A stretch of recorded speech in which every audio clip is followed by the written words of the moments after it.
Teams అందరు ఎక్కడ వాళ్ళు అక్కడ ఏ మండలాల్లో అయితే బాగా డ్యామేజ్ ఉందో అక్కడికి వెళ్ళి ఆ టీమ్స్ అన్ని కూడా ఇళ్లలో నీళ్లు ఉంటే జేసీపీలు పెట్టి బయటికి డైవర్ట్ చేయడము, తర్వాత వాళ్ళ ఇల్లు పచ్చిగుండి లేదా బాగా ఏమైనా ఇళ్ళ నష్టం జరిగి ఉంటే కొంత వాళ్ళకు మనోధైర్యం చేయడం, తర్వాత బయటికి రాకుండా ఏది వాగుల దగ్గర అట్లనే ఇరిగేషన్ వాళ్ళు కూడా అలర్ట్గా ఉండమని చెప్పాలి. ఎక్కడెక్కడ చెరువులు ఉన్నాయి, ఎక్కడెక్కడ వాగులు ఉన్నాయి, చెరువులు ఏమైనా డ్యామేజ్ అవుతాయా ఎట్లా ఉంది చూసుకొని ఆ కింద చెరువుల కింద ఉన్నటువంటి పబ్లిక్ను కూడా అలర్ట్ చేయడం, అక్కడ నుంచి షిఫ్ట్ చేసుకోవడము, తర్వాత అందరు అధికారులు వాయిస్ రికార్డ్ చేసి ఆ మండలాల్లో అన్ని గ్రామాలకు చేరేటట్టుగా తడిసిన ఇళ్లలో ఉండద్దు. అదేవిధంగా కరెంట్ పోల్స్ కూడా ఎలక్ట్రిసిటీ వాళ్ళు కూడా అలర్ట్గా ఉండాలి.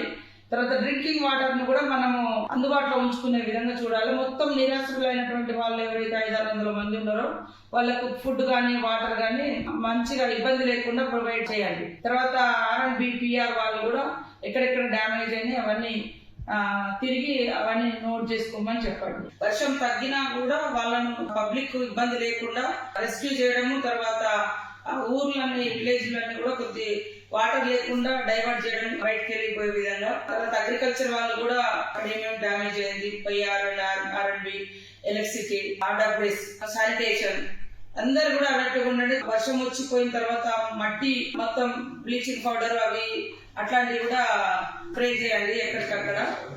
మేము అక్కడికి వచ్చిన తర్వాత ఓన్లీ డిస్ట్రిక్ట్ ఆఫీసర్స్ అందుబాటులో ఉండండి, మిగతా వాళ్ళందరూ గ్రౌండ్ లో ఉండండి ఎక్కడ వాళ్ళు.